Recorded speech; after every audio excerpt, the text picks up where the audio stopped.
Pessoal, então vamos para a parte 2 do nosso vídeo sobre usinas solares, né? Na matéria de STD, mais um vídeo sobre a parte de energia solar. Agora falando um pouco sobre o funcionamento das usinas solares e também tentando complementar todo o resto da aula, né? Bem, então a geração fotovoltaica, né, utiliza painéis fotovoltaicos, né? Esses painéis eles são fotodiodos, ou seja, são diodos que entram em condução quando você insere e incide luz sobre eles, né? Eles são o oposto do LED, né? O LED ele emite uma luz quando tem uma corrente elétrica. Já o fotodiodo ele cria uma corrente elétrica quando a luz é incidida, né? Bem, como eu falei para vocês, eu tinha visto um artigo, né, bem recente, em que eles chegaram a 26% de eficiência do painel solar. Então, assim, a eficiência desse dispositivo, né, esse é um problema tecnológico do painel, ela é muito baixa, tá? Então, a gente tem a foto de um painel solar, né, painelzinho solar, vários painéis instalados juntos. E aqui, pessoal, na verdade, esse daqui é um módulo, né? Esse daqui é o painel. Enfim, o painel é o inteiro, né? Só para vocês entenderem, uma célula é uma partezinha desse painel, né? O módulo é o módulo em si e o painel é a associação desses módulos, né? Bem, então, pessoal, esse painel, como eu falei para vocês, é um fotodiodo. Então, na verdade, vem luz sobre ele, o símbolo é assim, né? Insere luz, ele cria uma corrente elétrica. Basicamente isso. Por quê? Porque essa luz, isso, assim, eu estou sendo bem simplista, tá, pessoal? Isso daqui vocês viriam numa matéria de física quântica, tá? Ou física moderna, enfim. Eu estou sendo bem, ou alguma coisa até em eletrônica, mas eu estou sendo bem simplista, tá?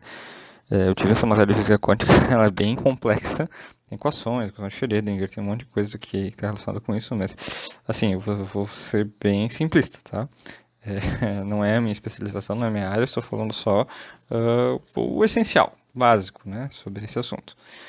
Bem, então, o que acontece, né? A luz, ela tem pacotes de energia, ela traz pacotes de energia que são os fótons, né? Esses fótons, eles são então responsáveis por fazer esse pacote de energia fazem os elétrons darem seus saltos quânticos, né? Porque a gente acha que os elétrons eles caminham de forma regular, mas não, eles dão saltos de energia, essencialmente, né? Então, o que acontece? Essa luz, ela concede esses fótons para esses elétrons, que são as partículas negativas, os átomos, né? Lembrando que isso aqui é um semicondutor, né? Então ele conduz num sentido, não conduz no outro, essencialmente. Claro, tem uma extensão bem mais complexa do semicondutor, mas enfim.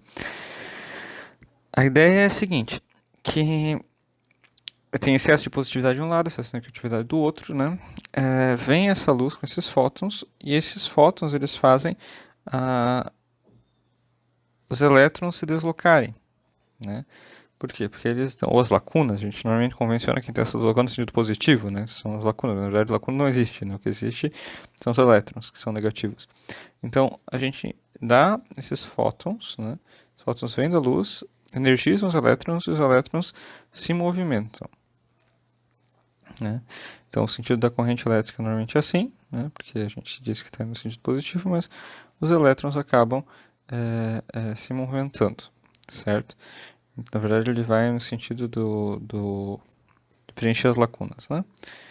Então, pessoal, isso é o que acontece no fotodiodo. Você vem, traz esses fótons junto com a luz, energiza os elétrons são os saltos quânticos deles, eles acabam se movimentando, se energizando, e esse movimento acaba causando corrente elétrica.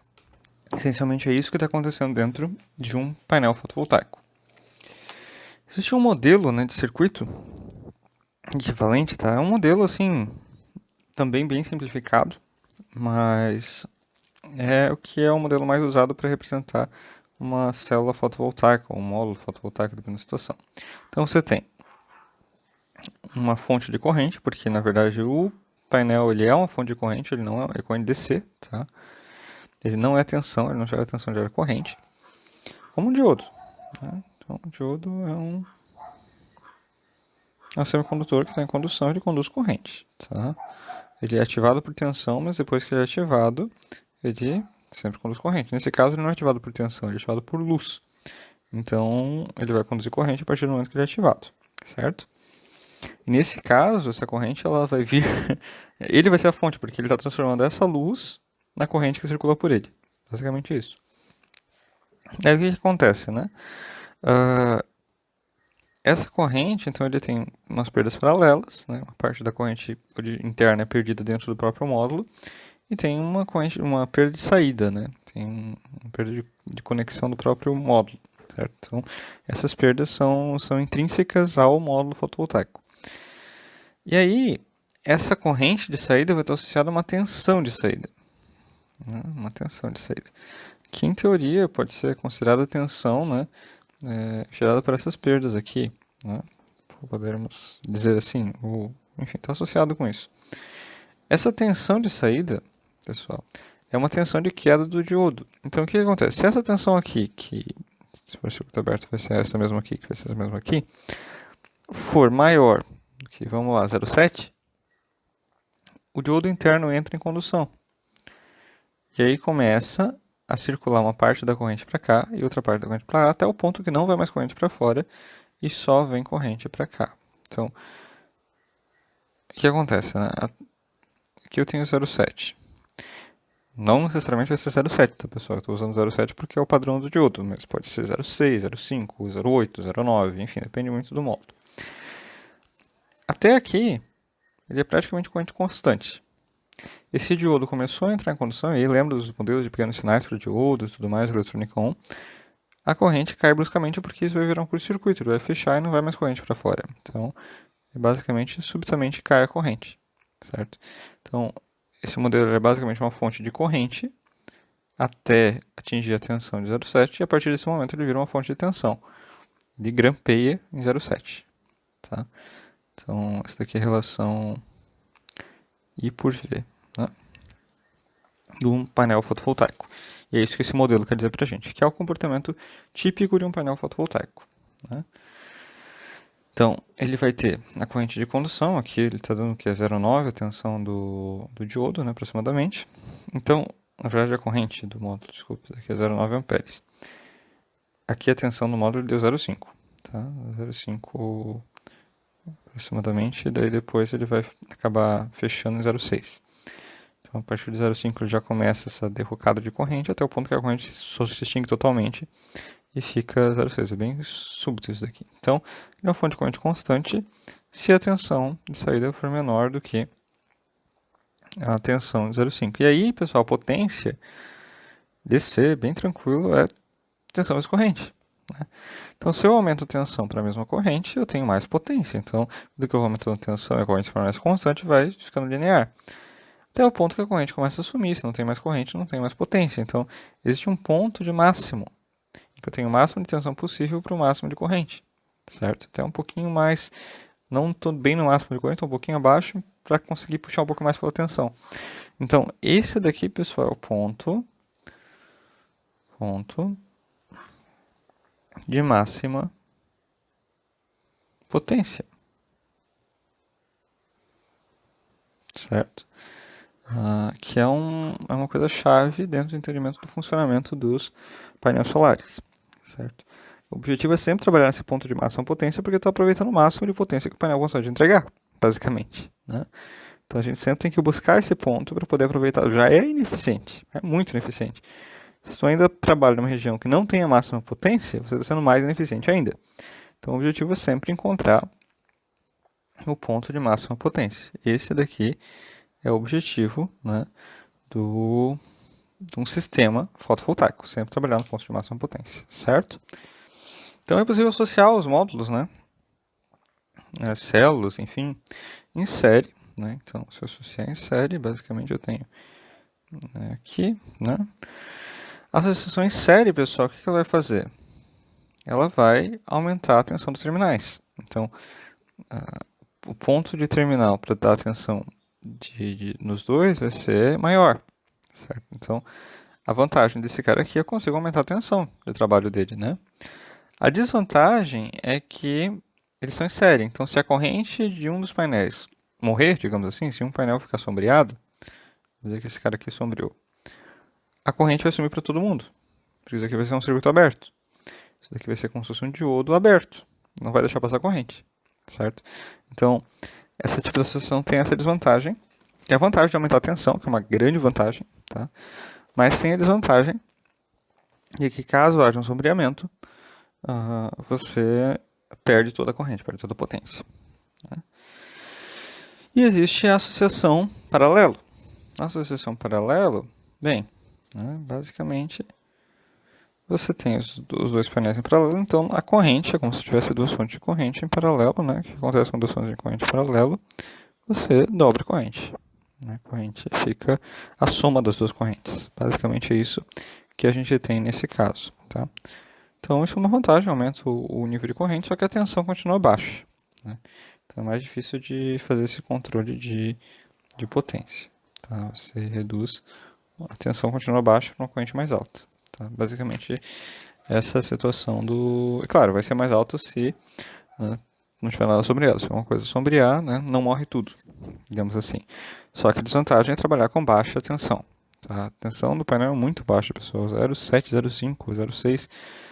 0,6 volts é muito pouca coisa. Então, normalmente é mais como uma associação mista, em que você associa vários painéis, vários em série, vários em paralelo, para atingir uma tensão do módulo um pouco mais alta, sendo que a corrente também vai ser relativamente alta. Vantagem da associação mista é que tem a série no meio, então, enfim, essa vantagem é que tem tensão mais alta. Tá? Isso é muito importante, tensão mais alta. Beleza? Então, pessoal, só a influência da irradiação e depois a influência da temperatura. Então, se eu aumento a irradiação solar, tá? Se eu tenho mais sol, né, a tendência é que a minha corrente ela aumente. Né? Então, à medida que eu vou aumentando a irradiação, né, eu vou aumentando a corrente no painel, certo? Aqui me parece que esse gráfico tá um pouco trocado no sentido que ele deveria ser, tá? Porque aqui, ó, 0,5, 0,75 e aqui deveria ser 1, não 0,1, tá? Essa figura aqui tá trocada. À medida que eu vou aumentando a insolação, né, a quantidade de sol no painel, eu aumento a corrente que esse painel produz. Já se eu aumento a temperatura, tá, há uma redução da corrente. Há um pequeno, uma redução da tensão, né, um pequeno incremento da corrente, mas uma redução da tensão de saída, que é bem mais crítico até do que a corrente, porque eu sempre trabalho no ponto de máxima potência, então eu sempre trabalho no joelho da curva, que a gente fala, né? Então, à medida que eu vou aumentando a tensão, a temperatura, eu vou diminuindo a tensão de saída do painel. Ele vai mais rapidamente virando curto-circuito. Por que isso acontece? Né? Porque é uma outra fonte de energia para os elétrons. Né? Se lembrarem, o que é a temperatura? É o movimento dos elétrons, o movimento dos átomos. Então a quantidade de energia do movimento deles, a energia cinética do movimento dos átomos. Então, se eu aumento a temperatura, mais rapidamente os átomos vão entrar em movimento e mais rapidamente aquele diodo interno vai se ativar. Mais rapidamente ele vai entrar em curto-circuito. Eu vou precisar de menos tensão para ele se ativar. O que é um problema, porque a gente quer mais tensão. Na verdade, a gente quer prolongar esse tempo de ativação. Então, se eu aumento a temperatura, eu pioro a eficiência do painel. E aqui a gente tem um ponto bem crítico, porque normalmente os lugares que tem muito sol são lugares quentes. Né? Como eu tinha falado, o problema do deserto do Saara, um dos grandes problemas é esse, que lá é muito quente. Então é difícil você instalar painéis solares com qualidade, porque tem uma redução da tensão máxima muito grande. E aí você não consegue aproveitar bem a energia que você tem disponível. Você tem uma redução da energia disponível, apesar de ter mais sol. Né? Então, isso é um grande desafio também tecnológico, mas não tem muito como superar, é física. O fotodiodo funciona assim. Então, é uma coisa bastante complicada. Ao mesmo tempo, com mais luz fica mais corrente, só que com mais temperatura fica menos tensão, o que prejudica muito o desempenho do painel, certo? A geração on-grid e geração off-grid. Isso aqui é bem simples, eu queria falar mais sobre isso, mas acabei não colocando tanta coisa. Basicamente, geração on-grid é aquela geração em que o painel solar é conectado diretamente à rede. Então, eu tenho aqui um painel solar, Aqui eu vou ter um inversor, né? O inversor eu vou conectar direto na rede. Claro, ele vai para casa, né? Daí da casa vai para um medidor bidirecional e do medidor bidirecional ele vai para a rede, por exemplo, se for geração distribuída, né?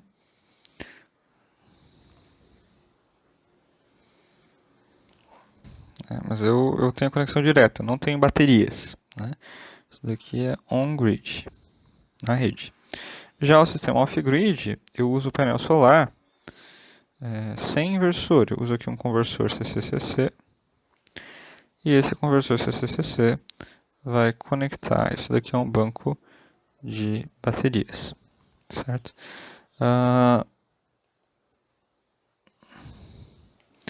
É muito útil, né, essa parte de off-grid, tá? Para o caso de sistemas isolados, sistemas rurais, distantes, enfim, tem uma série de aplicações, sistemas off-grids, e também como sistemas de reserva de energia, né? Reservar energia em baterias. Tem alguns veículos, eventualmente, que funcionam à base de autônomos, à base de baterias, também funcionam assim. Satélites, tá, pessoal? Eles são a base de energia solar. Eles funcionam lá no espaço. E eles carregam baterias, enfim, eles são sistemas off-grid, né? Eles vêm energia do próprio painel, né? Então, eles não têm necessariamente sempre baterias, tá? Eles também têm energia, porque senão as baterias também iriam, ao longo do tempo, se envelhecer, né? Não ia carregar mais. Então, vem energia direto do painel, mas eles têm algumas pequenas baterias de suporte, tá? Muitas vezes é capacitor mesmo que eles usam, nem tanto bateria, tá? Mas satélite, por exemplo, é um sistema off-grid de painel solar, tá? Então, existem várias outras soluções off-grid que são interessantes muitas vezes. Beleza? Então, né, de forma geral, o sistema de geração fotovoltaica, principalmente o sistema de geração fotovoltaica on-grid, ele tem o painel, né? Aí você pode colocar um fio de entrada, um conversor CCCC. Muitas vezes esse conversor CCC ajuda a aumentar a tensão do barramento DC que vai para o inversor, tá? E assim, eu sei que talvez vocês não estejam tão habituados com a eletrônica de potência, tá? E isso é um erro. Eu acho que o curso está errado nesse sentido, deveria ter antes a eletrônica de potência. Mas assim, né? Eu vou passar aqui e vocês depois tirem as dúvidas com o professor de eletrônica de potência, tá?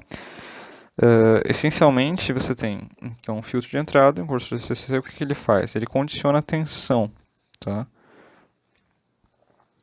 E ao mesmo tempo, ele funciona como impedância de entrada variável, tá? Ou seja, ele permite controlar qual que é a corrente que ele puxa. Então, vamos dizer que eu tenho aqui uma fonte tem um painel, né? Mas o painel é perfeitamente fonte de corrente. Enfim, ele vai ser uma fonte de corrente que vai ser variável. Por mais que ele tenha uma corrente fixa, né? Mas esse sistema ele vai ser como se fosse uma impedância variável. Então, ele vai puxar a corrente de forma a seguir o rastreamento do que a gente chama de MPPT. Ele vai querer rastrear o ponto de máxima potência. Então, o que ele vai fazer? Ele vai puxar cada vez mais corrente, né, cada vez mais tensão, digamos assim, ao ponto de atingir esse ponto aqui. Então, ele sempre manter o painel nesse sistema. É melhor fazer com o conversor CCC do que direto com o inversor. É opcional, né? Você não precisa necessariamente já ter direto pode ter direto o inversor aqui. Mas, assim, às vezes é bom ter esse conversor CCC para fazer esse primeiro estágio de detecção do ponto de máxima potência. Vai ter mais custo? Vai ter mais custo, vai ser mais caro do sistema. Talvez tenha mais perdas, inclusive, porque esse conversor CCC também consome potência. Bem pouco, mas consome. Né? Então, assim, só que a vantagem é que tu vai ter melhor possibilidade de explorar essa potência que tem aqui. Dá para fazer direto com o inversor? Dá, mas assim, é mais difícil. É mais complexo. Obrigatoriamente tem que ter um inversor, porque o que faz o inversor, né, se vocês não sabem, ele faz uma conversão CC-CA. Isso que é um inversor, ele vai transformar a energia CC do painel em energia CA da rede. Tá? Muitas vezes é possível ter um transformador de saída para aumentar a tensão, porque muitas vezes aqui é muito baixo. Tá? Então, como já vai estar CA, né, tem que ter o filtro de saída, porque o inversor ia dar uma tensão chaveada, então tipo, ia dar toda uma onda quadrada, que é horrível para a rede. Então você coloca um filtro de saída que vai transformar aquela tensão chaveada numa senoide. Né? Aí você pode muitas vezes aumentar essa senoide utilizando um transformador e levar para a rede. Basicamente é assim que funciona um sistema de geração fotovoltaica básico, né? Então, explicando um pouquinho melhor, né, outra forma de encarar, os sistemas mais modernos, eles muitas vezes não contam com esse sistema DC-DC. Tá? Eles até têm para ajudar a fazer esse rastreamento de MPPT, tem que se mede a tensão e a corrente do painel, daí você encontra o ponto da curva ótimo, né? Sempre tenta trabalhar nesse ponto, o ponto máximo de potência, tá? E você faz esse ajuste utilizando o cursor DC-DC ou, né, atuando direto no inversor, essa informação. Mas assim, sempre é mais complicado atuar direto no inversor. Aí antes aqui ele tinha um filtro de segunda ordem, mas é muito mais comum para sistemas principalmente de macro geração, tá? Sistema de macro geração é muito mais comum um filtro de terceira ordem, filtro LCL, tá? Esse é o filtro mais comum, beleza? O filtro de segunda ordem, LC, ele para baixa potência até é usado, mas para potência alta é melhor que seja LCL, tá? Bem, então, pessoal, como é que eu rastreio esse ponto de máxima potência, né? Existem algumas técnicas, existem várias técnicas. Eu estava vendo um artigo que lia da letra A até a letra Z, com algumas opções dentro dessas letras só de técnicas possíveis para rastrear a máxima potência. As mais comuns ou baratas, ou enfim, que são possíveis de ser utilizadas, é a aproximação da curva, em que você tenta reproduzir exatamente qual que é essa curva e seguir essa curva para o modelo teórico, mas sempre está sujeito por exemplo, erros de temperatura, erros paramétricos que vão acontecer, né? Então aqui tu supõe que é constante a curva e você assume que ela é verdadeira e atua por ela, o que tem que ser muito bem modelado, porque senão ele vai produzir erros, tá? Existe a corrente constante e tensão constante, ou curto-circuito e circuito aberto, em que por uma fração de segundo você abre ou fecha o circuito para poder medir a situação e avaliar a potência, e daí você acaba definindo qual que é o sistema, tá? A mais comum, que é a perturba e observa, que eu vou explicar um pouquinho melhor ela já para vocês. Oscilação forçada ou sistemas com inteligência artificial e otimização, principalmente redes neurais, que fazem o mapeamento da curva também, elas vão aprendendo como é que funciona a curva e vão querendo reproduzir esse comportamento para sempre seguir a máxima potência. Mas são sistemas normalmente caros, tá? Principalmente com o custo de software, né? Mas, enfim, às vezes você quer aproveitar o melhor possível, às vezes você investe no sistema mais caro, tá? O mais comum e barato é o Perturb Observer, que tem um problema que ele nunca vai atingir a curva. Aqui tem um algoritmo para vocês, basicamente ele mede tensão e corrente, vê qual é a potência e vê qual é a variação de potência, né? Se a variação de potência for positiva, ele vê como é que foi a variação de tensão. Se a variação de potência for positiva, ele aumenta a tensão, né? O caminho é aumentar a tensão.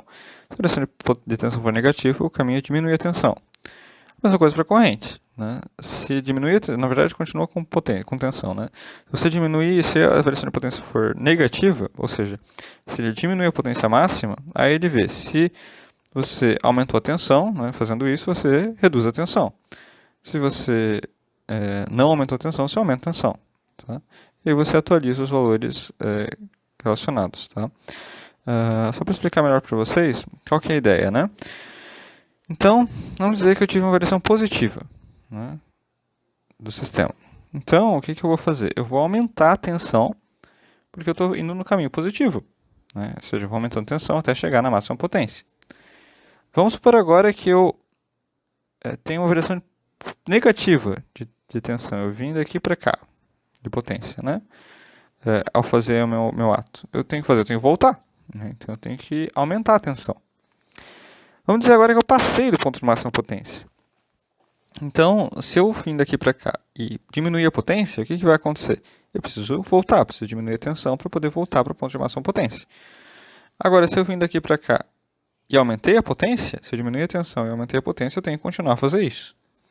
É basicamente isso. No ponto de máxima potência, esse perturba e observa, vai perturbando, né, a tensão do circuito e observando como é que a potência se comporta, à medida que ele se perturba, até ele chegar e se concentrar no ponto de equilíbrio. Ele nunca vai estabilizar. Esse é o problema dessa técnica. Ele sempre vai ficar oscilando, ele sempre perturba, vai para cima, vai para baixo, vai para frente, vai para baixo.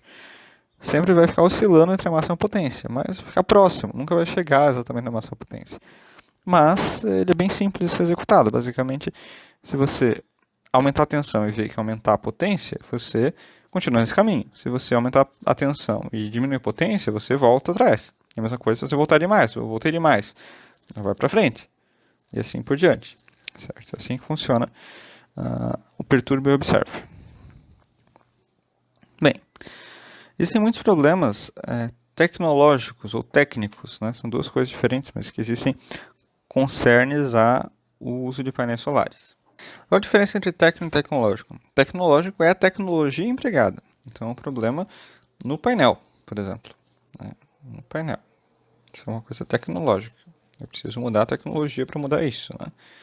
Que é a questão da eficiência. Né? Ou mudar o tipo de material usado, ou alguma coisa assim. Problemas técnicos são problemas que eu consigo resolver utilizando a eletrônica, utilizando meios elétricos. Né? Claro, pode ser às vezes tecnológico, pode ser que o inversor seja um circuito que não consiga resolver esse problema. Eu tenho que mudar o tipo de inversor, mudar o tipo de circuito. Né? Mas, a princípio, com controle, com software e com um pouco de hardware, eu consigo resolver esses problemas. Né? Mas assim, tem sido estudado para poder melhorar isso. Né? Quais são os 3 problemas principais? Oscilação de tensão na saída, tá?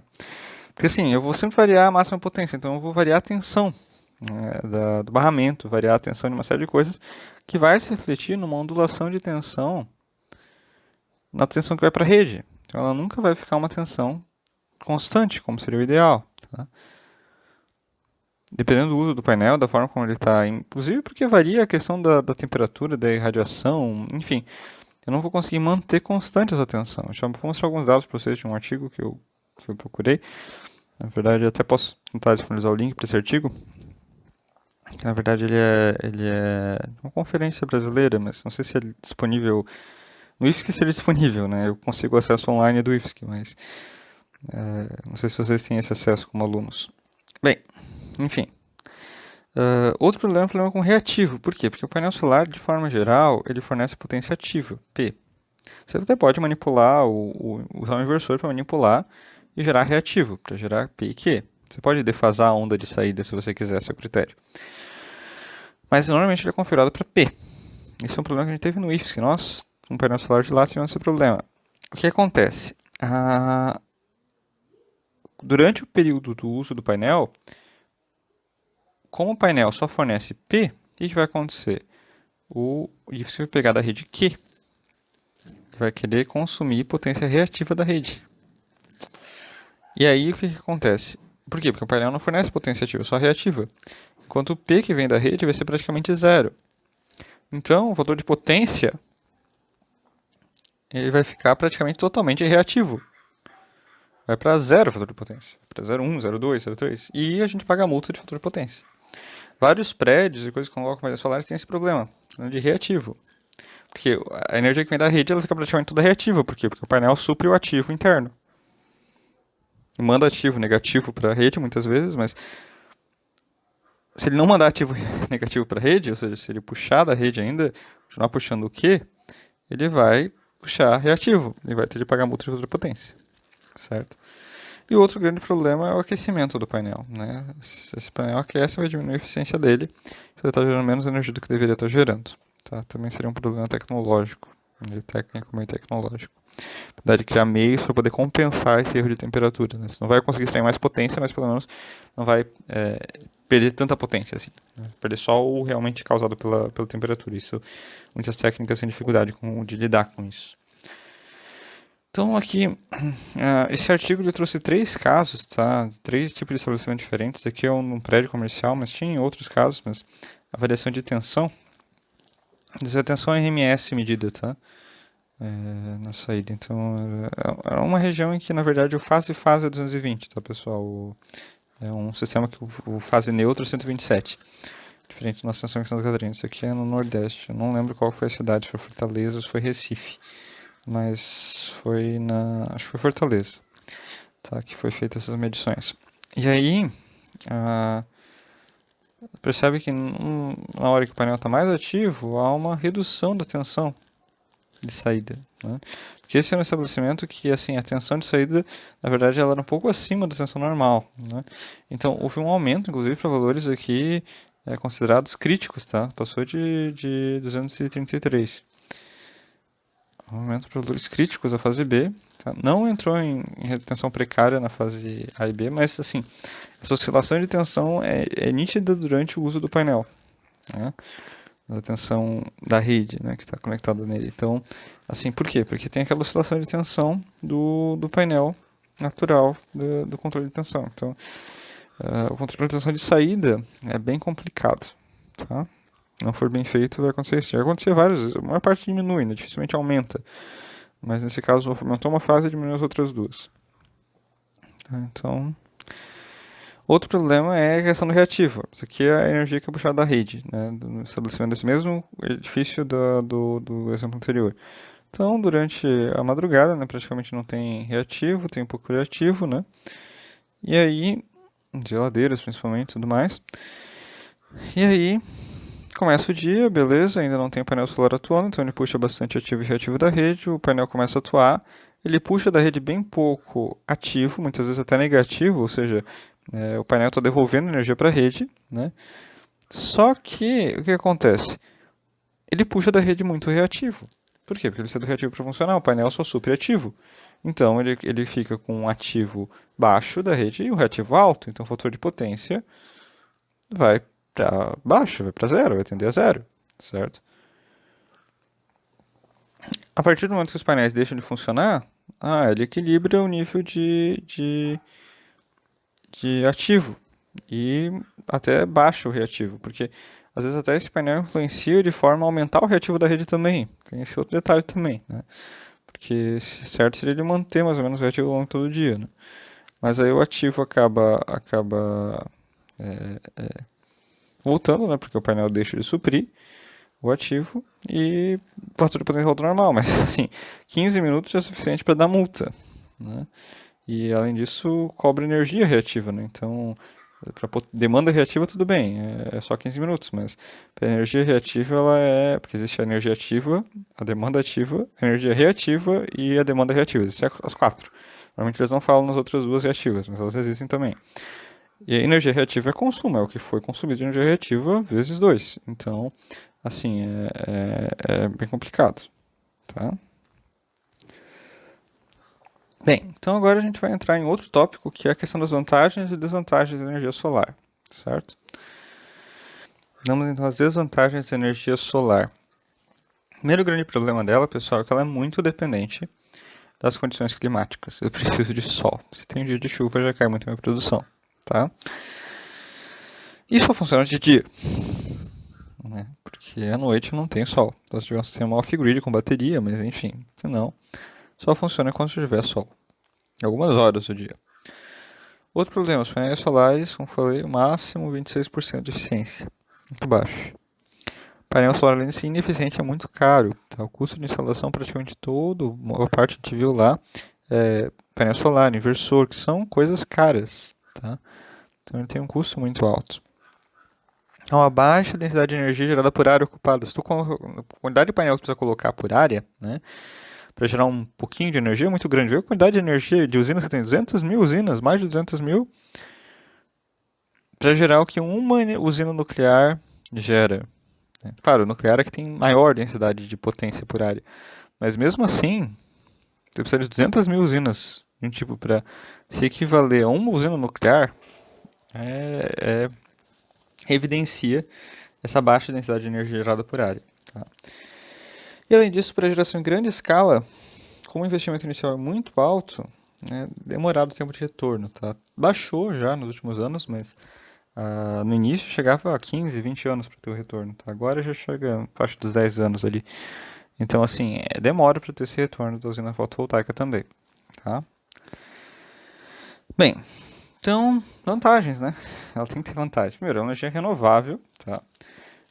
O sol sempre vai estar aí, o sol vai ser a última coisa a perecer, né?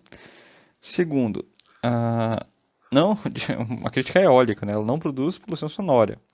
Não prejudica a fauna e a flora, não mata pássaro, até mata alguns pássaros se é muito quente o painel, mas assim, é muito menos, consideravelmente menos do que outras formas de energia. Não joga água quente nos rios, não inunda, não alaga, não... O custo operacional é muito baixo, deixa o painel ali, pronto, ele funciona, dificilmente precisa fazer uma manutenção. A vida útil é relativamente alta, tá? Chega ali seus 30 anos normalmente. É de fácil instalação, né? É bem mais fácil de você montar uma usina solar do que uma usina eólica, do que uma usina normal. É muito mais fácil. montar a usina, né? Pode ser usado em áreas remotas, inclusive desérticas, tá? Isso é uma vantagem desse tipo de energia. Você não precisa construir numa área perto de água, enfim, você está bem.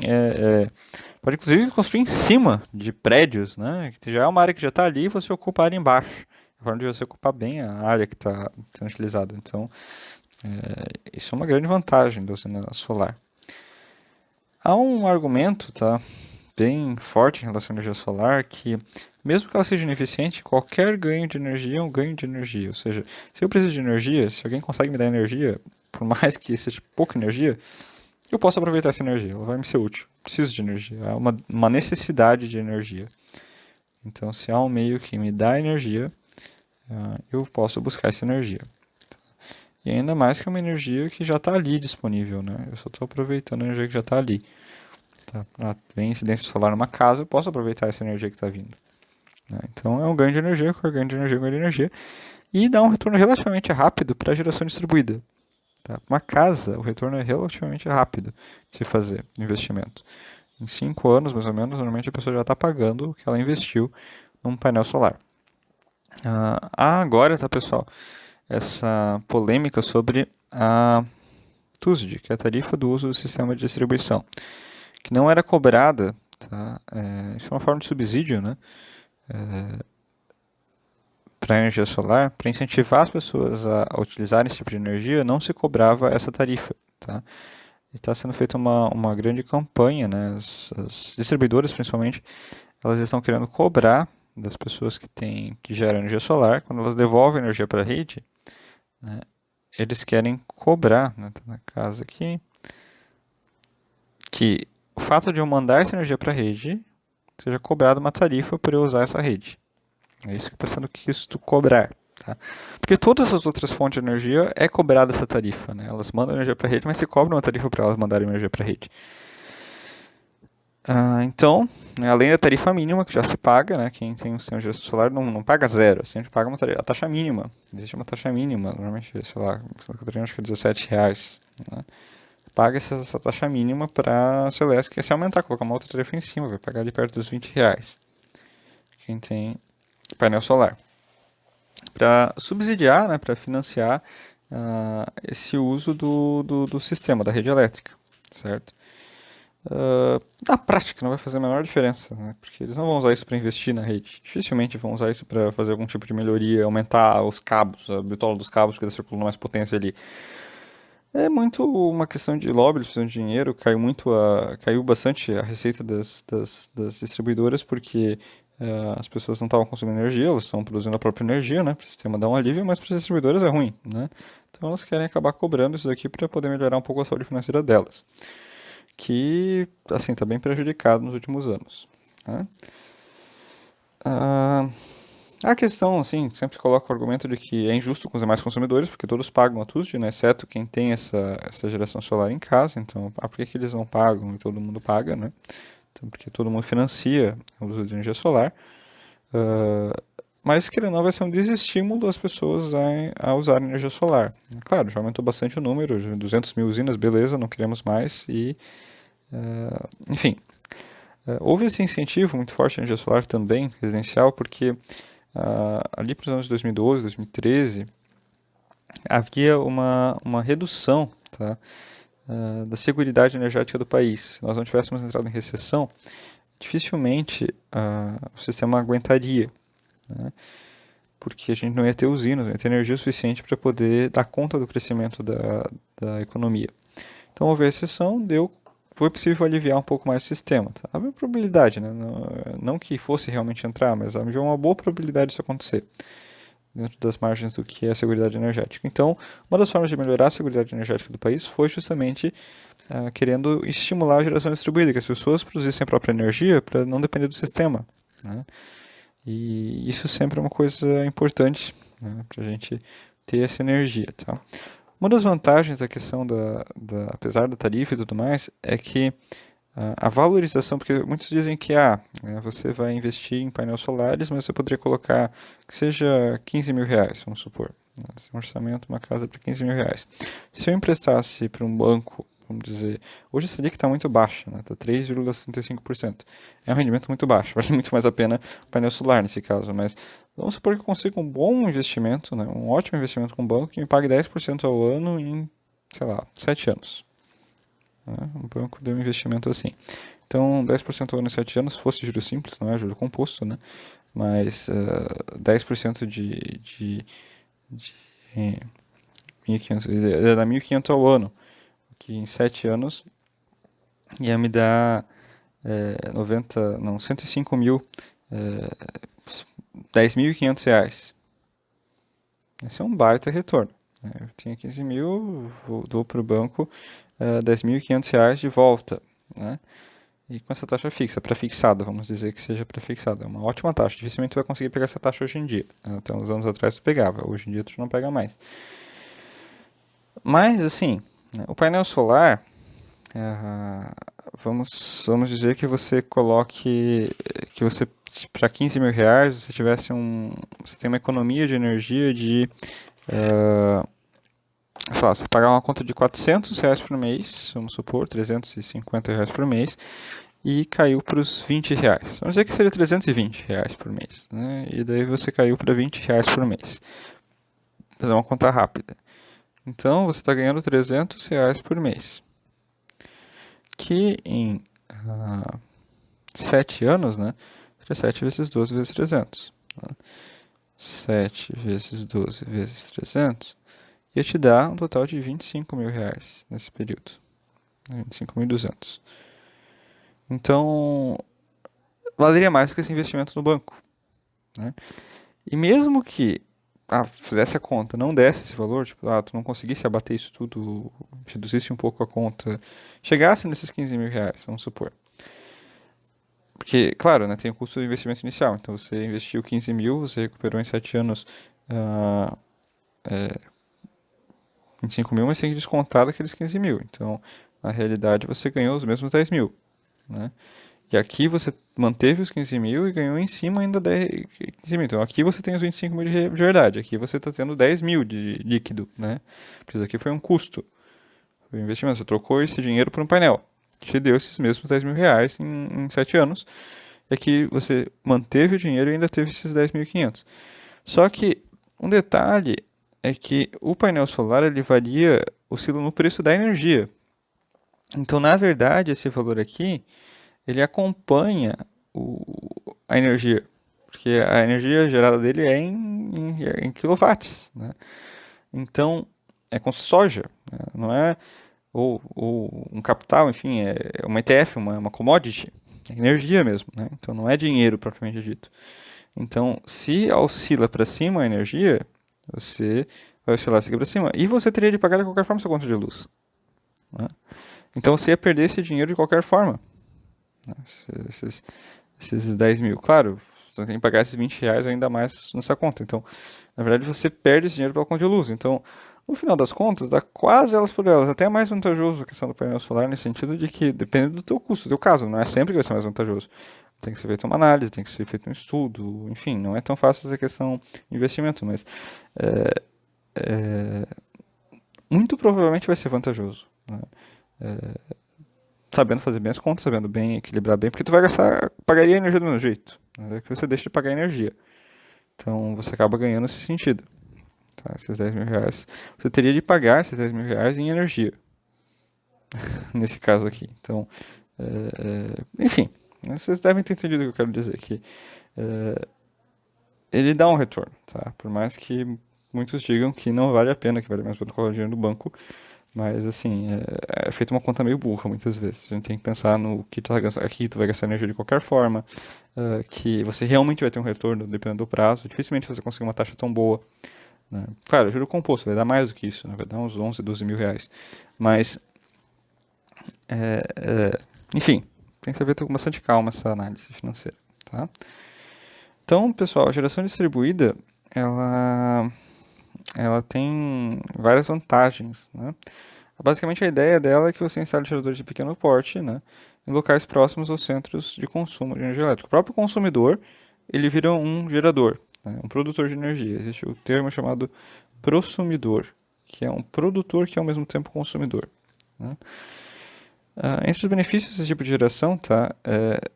Principalmente a postergação de investimentos para distribuição e transmissão, ou seja, você diminui o investimento que você precisa fazer instantaneamente de geração e transmissão, e principalmente de distribuição.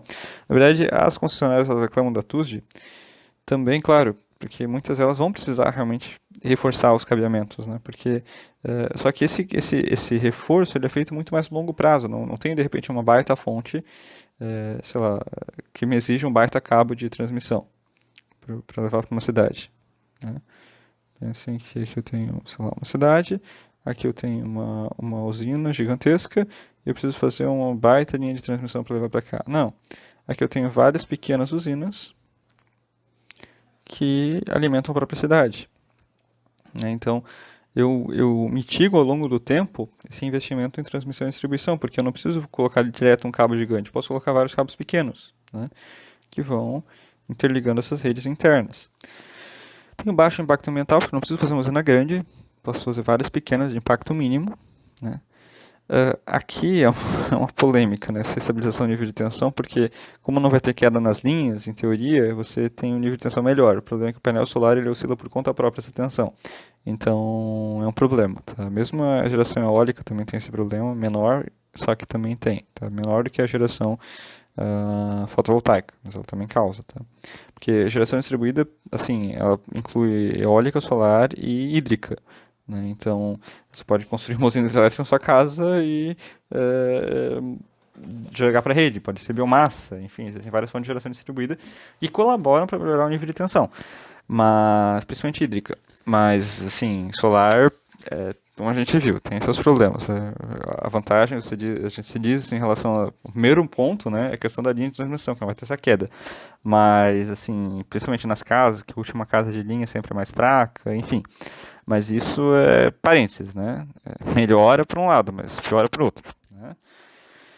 Diversificação da matriz energética. Você não depende mais de uma única fonte, né? Você agora tem várias fontes solares, inclusive você tem a própria fonte. Então, se o sistema estiver fora durante o dia, você pode ainda ter energia dos painéis solares que você não teria, né? Então, assim, é uma vantagem, tá? Entre as dificuldades dessa abordagem, é claro, você tem que ter muitos geradores, tá? O que acaba reduzindo a eficiência do sistema. Aumenta a complexidade da operação do sistema, principalmente por parte do ONS, tá? Do operador do sistema, porque vem uma energia que, assim, ela vem, né? Mas tu não tem tanto controle sobre isso. E assim, é difícil de você operar, cobrar e proteger redes elétricas, né? Porque, de repente, vem muita corrente, vamos supor. Eu tenho uma casa lá que mandou, sei lá, uns 20 amperes de saída. E vamos dizer que tem outra casa que mandou mais 20 amperes, outra com mais 20 amperes. Uma rua inteira mandou, uma rua com 20 casas mandou 20 amperes. Eu tenho 400 amperes na rede. Uma rede que suporta, sei lá, 100 amperes. De repente. Então a proteção vai lá e cai. Por quê? Porque eu tive vários geradores que forneceram mais potência que eu precisava ou que eu suportava. Então dificulta bastante a questão da proteção das redes elétricas à geração distribuída. Tá? Coisas para se pensar. Coisas que novos problemas vão surgindo porque você coloca uma solução, você acha que é uma solução eficiente, mas vai gerar outros problemas que você não estava prevendo, né? Então, assim, foi estudado muito na ANEEL entre 2010 e 2012, foi estabelecido um marco da resolução normativa 462 em 2012, instituindo a micro e mini geração distribuídas, né? Em 2015 foi, porque viu-se que o negócio não foi para frente, porque assim não foi bem feito a resolução de 2012, 2015 também não é muito boa, mas já é muito melhor que 2012. Mesmo depois em 2017 foi feita uma nova alteração, tá? Porque foi melhorando a legislação, porque assim, tem lobby de tudo quanto é lado, os deputados às vezes não têm tanto conhecimento técnico, por mais que eles tenham suporte, enfim, tem uma série de problemas aqui. Então, a gente está subordinado à Resolução Normativa 687 de 2015 da ANEEL e tem uma versão de junho de 2017 do PRODIST, do módulo 3 do PRODIST, que cuida disso. Tá? Módulo 8, qualidade de energia, no módulo 3, cuida dessa parte de geração de energia distribuída. Tá? Existe uma nova alteração agora em 2020, tá? Isso é a parte hídrica, mas assim, é uma lei que está toda hora mudando. Tá? Por enquanto a gente não tem muita... Normalmente muda para melhor, né? Agora eles querem colocar a TUSD, né? Então vai ser uma coisa para pior, do ponto de vista do gerador. Mas, basicamente, tá? O que é micro e mini geração, né? Microgeração, e aqui, assim, pode ser que tenha mudado isso, tá, pessoal? Essa lei, como eu falei, muda muito, mas até onde eu consegui achar é até 75 kW, né? Isso é microgeração, tá? Microgeração, assim, é muito tranquilo para anel. Mesmo a mini geração, você precisa comunicar só que você está fazendo algo mini geração, né? Que vai de 75 kW a 5 megawatts, tá? A lei diz que até 3 para hídrica, mas agora como mudou, tá? Mudou esse mês, a CGH até 5 megawatts, é possível que eles já alterem esse conceito para todas as fontes em 5 megawatts, né? Era 3, tá, na resolução de 2012, eles aumentaram para 5 em outras fontes em 2015. Então, de 75 a 5 megawatts, você tem a mini geração, e com a mini geração você precisa comunicar a ANEEL, né? E, enfim, é o organismo responsável que existe aquele sistema de mini geração. Micro geração você não precisa nem comunicar. Gera e pronto, fica à vontade. Tá? Basicamente, assim, claro, você vai ter os dados porque você vai precisar trocar medidor e coisas assim. Mas não precisa formalmente fazer um atestado dizendo que você fez isso. Beleza? Então, procedimentos então para a viabilização do acesso, né, que tem passo a passo do que tem que fazer para solicitar essa. Isso aqui são dados, tá, pessoal, que a própria ANEEL fornece num guia dela de geração distribuída. E aí você tem esses passos que você precisa fazer, os prazos, tudo certinho, para poder viabilizar uma rede de geração distribuída. Beleza? Então o sistema de medição tem que ter esse bidirecional. Então ele tem que, ao mesmo tempo, medir consumo e medir a potência que foi enviada para a rede. Tá? O sistema de compensação funciona assim, você não ganha dinheiro com isso. Isso é um problema, eu considero um ponto ruim da legislação. Você ganha só créditos, tá? Créditos. Então, no momento que você, se no saldo mensal, né, sobrar dinheiro, ou seja, você mandar mais energia para a rede do que foi a energia que você consumiu, você pode transferir para outro sistema no seu CPF. Tá? Esses créditos duram agora 5 anos, foi uma alteração da legislação. Antes eram 3, agora são 5. 60 meses. Tá? Para outro, né, se você bater outro posto tarifário, tá em outro CPF seu, isso também é um problema, você não pode dar para outra pessoa, não pode ser presidente da CNPJ também, tem que ser o mesmo CPF, o que é um problema, mas enfim, ajuda, né? E vale durante 5 anos, então pode abater futuras contas de energia também que você não tenha, digamos assim, gerado tanta energia naquele mês, aí você pode abater com esses créditos, tá? É meio automático enfim.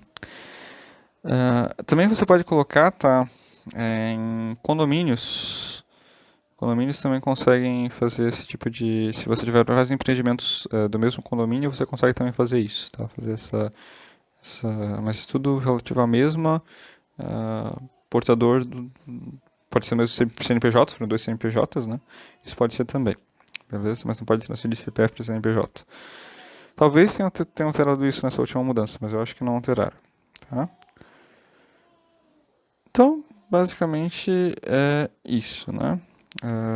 Aqui tem mais alguns detalhes, só exemplos e faturamento e tudo mais, mas é o que eu expliquei para vocês agora. Vocês podem dar uma lida para entender melhor. Beleza? Então seria isso, né? Geração distribuída e energia solar. Espero que vocês tenham entendido, gostado. Qualquer dúvida, vocês entrem em contato. Deem uma lida também nos slides, eu deixei mais em forma de texto, bem próximo ao texto do manual da ANEEL mesmo, para vocês quiserem dar uma lida. Beleza? Então seria isso. Obrigado por assistir, me acompanhar até aqui. Se vocês gostaram do vídeo, então deixem o like de vocês. E até uma próxima oportunidade. Valeu?